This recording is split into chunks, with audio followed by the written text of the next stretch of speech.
देवर्षि नारद से भी एक बार भूल हुई थी।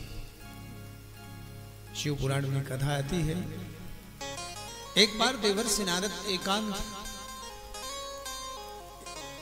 देवांचल में जाकर के घोर तपस्या करने लगे, कठोर तपस्या।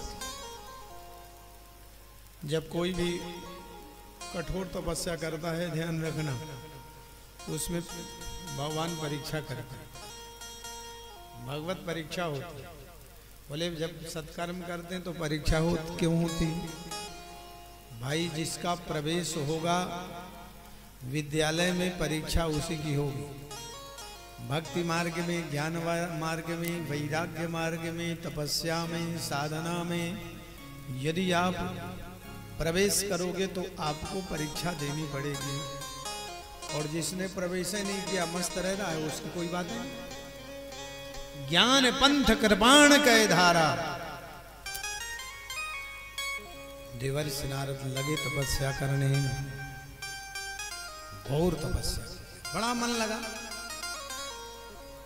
अब जब बहुत दिनों तक तपस्या किए तो देवर्षि नारद की तपस्या से इंद्र का सिंहासन हिल गया, मानो लगा इंद्र गिर जाएगा नीचे। इंद्र समझ गए, इंद्र कहने लगा देखो भाई, अपने अनुचरों से लगता है कोई साधु संत महापुरुष मेरी तपस्या, अपनी तपस्या करके मेरा राज सिंहासन ये हिल रहा है, वो लेना चाहे। यत्र तत्र भ्रमण करते हुए जब हिमाचल प्रदेश पहुंचे, देखा कि नारद बाबा लगे हैं तपस्या इनके द्वारा। देवेंद्र ने मित्र कामदेव को बुलाकर षड्यंत्र पूर्वक अप्सराओं के समेत देवर्षि नारद की तपस्या को भंग करने के लिए बहुत प्रयास किया, लेकिन तपस्या से देवर्षि नारद नहीं ढीले। क्यों?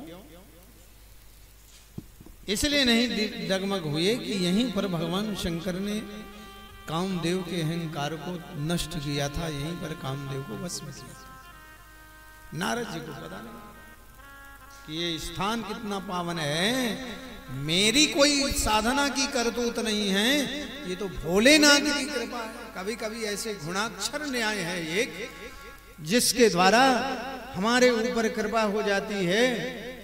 कभी कभी पूर्व जन्मों को इसके भगवत प्रताप से हमारे जीवन में कृपा हो जाती है, हम अपने कृपा मान।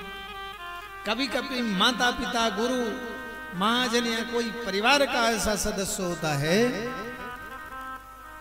उसके आशीर्वाद से हमें सब कुछ मिल जाता है। हम सोचते हैं हमें ही मिल रहा है।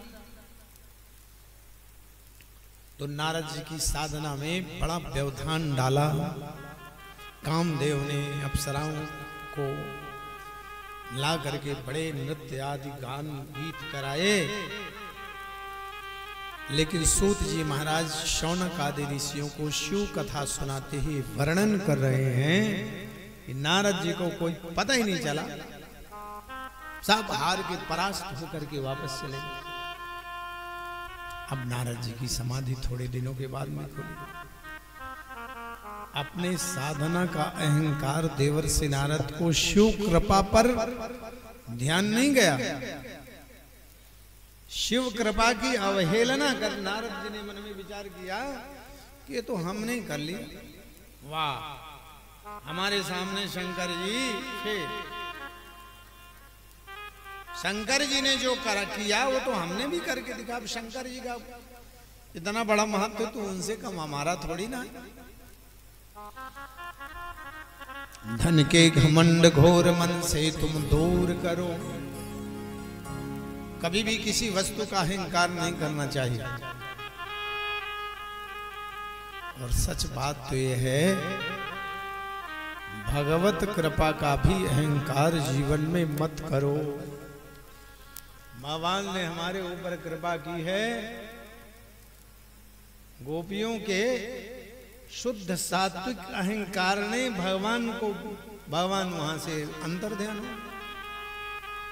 तो कभी जीवन में अहंकार ना हो, सदैव इस बात का ध्यान रखना चाहिए। हाड़ मांस का शरीर है, जल्दी नहीं अहंकार आता है, चाहे कोई भी। तो नारद जी को अहंकार हुआ कि मैंने ही सब कुछ कर लिया। सीधे पहुंच गए नारद जी शंकर भगवान के पास में ही।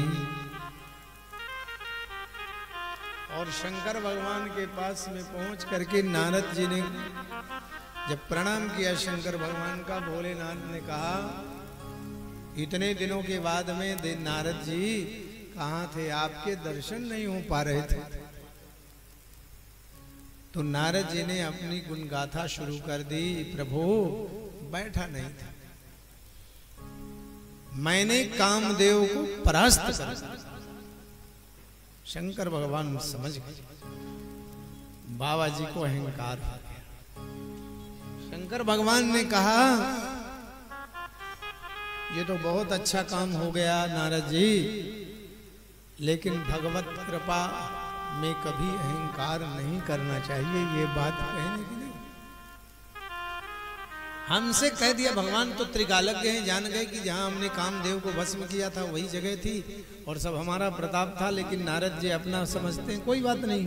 लेकिन ये बात भगवान नारायण से अन्य देवताओं से नहीं कहना, या ये कहें कि हमें कोई अच्छे अनुभव हुए हैं, साधना के अच्छे अनुभव हो जाते हैं बहुत बार जब हम लगे रहते हैं। बहुत लोग कहते हैं कि हमको स्वप्न में भगवान मिल गए, बहुत लोग कहते हैं कि हमको तो प्रत्यक्ष भगवान के होते हैं दर्शन। ऐसा नहीं कि हमने कह रहे, भगवान के दर्शन होते हैं। लेकिन मान लो बाई चांस आपको भगवान के दर्शन हो ही गए, आप 17 लोगों से कथा कहोगे तो आगे होने वाले नहीं। इसलिए भगवत कृपा को भी अपने तक ही सीमित रखना चाहिए। तो नारद जी को भगवान शंकर ने मना किया, इसे अपने तक रखो ये सब चीजें। नारद जी ने इसका उल्टा अर्थ समझा। नारद जी ने तो कहा देखो भगवान, इन्होंने जो काम किया वो हमने कर लिया, इनको पच नहीं रही बात, इनको अच्छा नहीं लग रहा। हमने जो ये काम किया वो हमने कर लिया तो इनको अच्छे नहीं लगा। शंकर भगवान ने तो हित की बात कही, लेकिन देवर्षि नारद पहुंच गए अपने पिताजी के पास, ब्रह्मा जी के पास में। ब्रह्मा जी ने भी पूछा, नारद बेटा कहाँ थे, किस लोक में भ्रमण कर रहे थे, बहुत दिनों के बाद में नजर में आ रहे हो, क्या बात। सहज में नारद ने बात खिसकाई, पिताजी बैठा नहीं था। जो काम कभी भगवान शंकर ने किया था, आपको इस बात का गौरव होना चाहिए कि वो काम मैंने कर दिखाया। स्वयं अहंकार तो है ही है, और पिताजी को भी अहंकारी बनाने के लिए ब्रह्मा जी को साक्षी बनाया कि ब्रह्मा जी ने कहा बात तो ठीक है, तुमने शंकर जी की आराधना की, ये बात यहां तक तो ठीक है, लेकिन शंकर भगवान जो काम किए तो वो तुम कर लिए, ये बात इसे यहीं पर समाप्त कर दो, किसी से मत कहो। नारद जी ने कहा भले पिताजी हैं, लेकिन आखिर ब्रह्मा हैं, इनको नहीं लग रहा मेरी यश कीर्ति और ज्यादा फैल जाए, गलत अर्थ। देवर्षि नारद उठाई अपनी वीणा और नारायण नारायण श्रीमन नारायण नारायण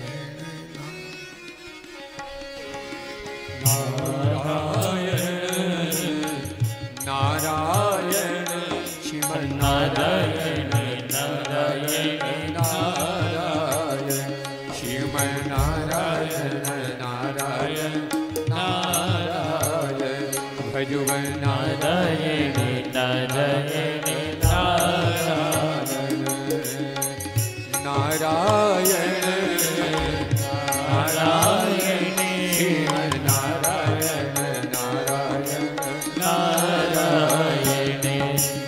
एक बार कर तल करो बीना, एक बार कर तल कर बीना, आवत भरी गुण भक्ति हरि गुण गान प्रवीणा क्षीर सिंधु गमने क्षीर सिंधु गमने मुनिनाथा जहाँ बसी श्रीनिवास श्रुति श्रीनिवास श्रुति गाथा नारायण नारायण श्रीमन्नारायण नारायण नारायण जय हो नारायण नारायण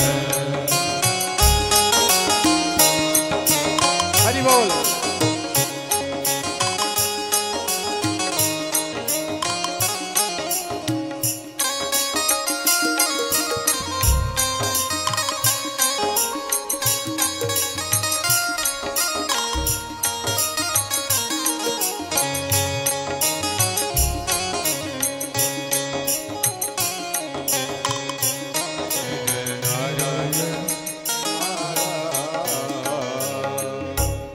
बोलिए लक्ष्मीपति भगवान की जय हो।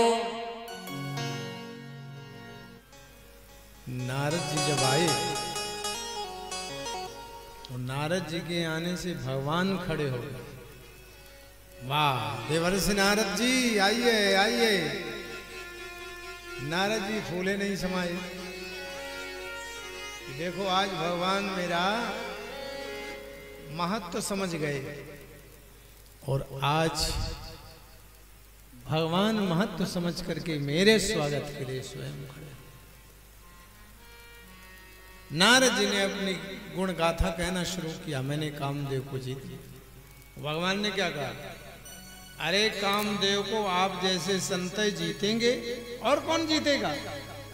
वाह धन्य हो देवर्षि नारद जी। आप जैसे संतों का कामदेव क्या बिगाड़ सकते। धन्य। नारद जी कहते हैं आपकी कृपा है। ये बहिरंग बाबा ये आपकी कृपा थी, आपका आशीर्वाद था, मैंने ये सब कर लिया। भगवान ने शाबाशी तो दी, लेकिन भगवान ने मन ही मन सोचने लगे भगवान कि नारद जैसे भक्तों के अंदर यदि ऐसा अहंकार जन्म ले लिया कि भक्त मार्ग लुप्त हो जाए। बड़ी सराहना की, कुछ बोले नहीं।